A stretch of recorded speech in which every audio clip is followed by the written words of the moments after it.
A Place Called Perfect, Chapter 23. Welcome to Adequate. I see you found my den, William Archer's silhouette peered down from the trapdoor above. Yes, Violet replied, relieved it was William and not the watchers. Your drawings, they're amazing. Oh, that was all a long time ago, William said, brushing off the compliment. Now come on. You better get out of here. It took a lot of persuading to get rid of those watchers, and I'm sure they will be back. How did you get rid of them? Violet asked as she climbed back into the room above. I told them I knew nothing. I haven't put a foot out of line in a long, long time, so nowadays the watchers believe me. William smiled half-heartedly. Several years ago, that would never have happened. Why not? Well, I didn't exactly lie low when I first came here, as you can see from my experiments. But I've been a good boy since. You might even call me perfect, he joked. Why did you stop? Violet asked. There was no reason left to fight, William sighed, closing the trapdoor and replacing the carpet.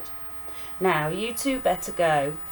I don't want to get into trouble again after all these years. But please, Violet said, you could help. We saw the Reimaginator. We could fix perfect. Violet, Boy warned. Please, Violet said again. Please, Mr. Archer, we could do it. Now that we know about the tea and we have your invention and all your research, I know we could save perfect. We could save my family. Violet, let's go, Boy said, pulling her away. Please, Mr. Archer. Enough, Violet, William snapped. Perfect is fine as it is. I gave all that up long ago and I'm happier for it. I am sorry about your father, but I'm afraid I can't help. You will have to suffer the same fate as the rest of us and get used to no man's land. The sooner you do that, the better for you. But you can help. I know you can. I can see you're not happy. Violet, you've gone too far now.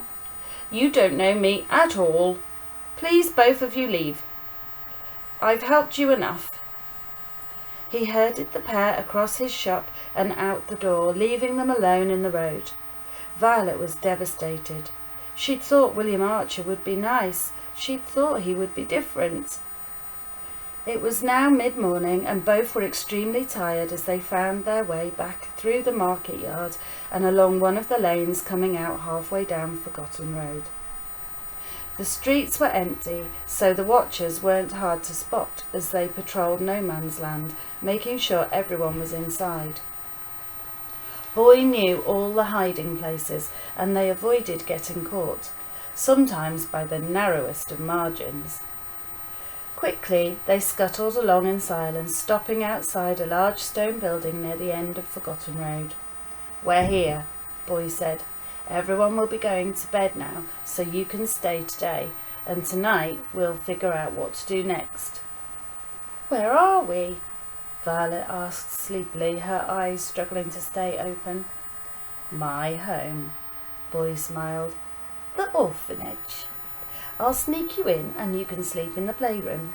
It's better we don't tell anyone yet, just in case the watchers are looking for you. After a few days, when it's all blown over, I'll tell the nurses. I'm sure they'll give you a bed. But I don't want to live here, Boy, Violet panicked. I live with my mum and dad. I want to go home. Shh, Violet, please, Boy soothed, hugging his friend. We'll figure something out, but for today, you'll stay here. Boy tilted over a small marble bird bath, then sat by the front door and pulled out a large rusted key. Quietly, he unlocked the door. Checking the coast was clear, they tiptoed down the enormous marble-tiled hallway, and Boy disappeared into a doorway on the left.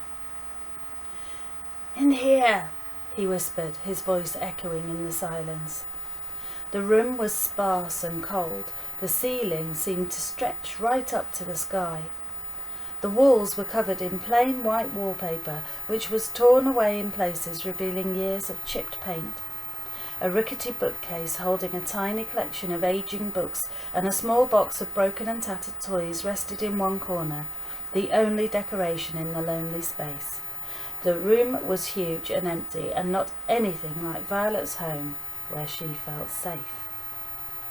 Large wooden shutters rested by the sides of the windows, and Boy pulled them shut, blocking out as much daylight as was possible, until only slivers fell across the floor.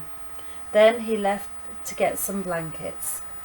Seeking out a small space, Violet crouched down and nestled into the far corner of the cavernous room. Tiny footsteps sounded through the ceiling above as the orphans prepared for bed. Faint echoes of children's voices haunted the space, and a shiver danced down her spine. For comfort, she thought of home again, but she was wrong. She wasn't even safe there anymore. An image of her perfectly preened mother holding out 2 yellow pills flashed through her memory. Maybe she wasn't loved either. Tears watered her vision, and Boy was a blur as he tiptoed back into the room. "Violet," he whispered. "Over here, Boy." "What are you doing?" he laughed, finding her curled up in the corner. "I don't know," she half smiled. It felt safer." "Don't worry, you are safe. They don't let us play in here much, so you won't be disturbed. I'll come down before night to wake you. Here, take these." He handed her a warm blanket and pillow, and left a cup of hot water and an apple on the floor beside her. "Is this yours?" she asked, looking at the blanket. "I'll be fine," he replied. "I never get cold anyway." "No, I can't," Violet insisted, handing it back. "I'm a boy," he laughed, running over to the door. "We can take the cold." "Boy," she called just as he was about to slip out. He turned and looked at her. "Do you think we'll save my dad? The Archers know we've been in the estate now. What if they do something to him?" "He'll be fine, Violet," Boy whispered. "The Archers need your dad, and they won't see us as a threat anyway. We're only kids. Don't worry, we'll figure something out. We'll save him." Violet smiled at her friend, as her friend snuck quietly from the room. Even though she pretended she didn't, she needed him sometimes. Spreading the blanket out on the floor, she lay on top, grabbed the corner and rolled, wrapping it tight around her narrow figure to make sure there were no air holes. It felt weird now, not having to take off her glasses at bedtime. Then she pulled the pillow under her head and fell asleep, exhausted. A rising cold took Violet from her sleep as the dim evening light filtered through the cracks in the shutters. There wasn't a sound in the huge house. Everyone must still be in bed. She lay awake, her mind whirring with worries, as her breath formed circles in the space above her head. Unable to fall back asleep, she sat up and scanned the room, spotting the small bookshelf in the corner. On the count of 3, she raced across the freezing tiles and surveyed the shelf.